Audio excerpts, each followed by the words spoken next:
Do you know many people are having trouble with their refrigerator water dispenser turning off? Don't worry.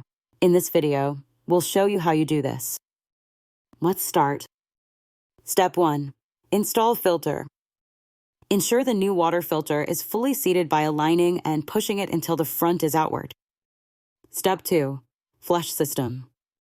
Flush the system by running 2 gallons of water through the dispenser. This helps remove air trapped in the line. Step 3. Verify notice. Check if the dispenser off notice clears after flushing. This indicates air removal was successful. Step 4. Reset dispenser. If the notice persists, press and hold the water button on the panel for 3 seconds to reset it. Step 5. Test dispenser. Test the dispenser by attempting to dispense water and confirm that it now functions correctly. With these steps, your GE refrigerator's water dispenser should be working perfectly. Still need help? Visit our website for the complete manual.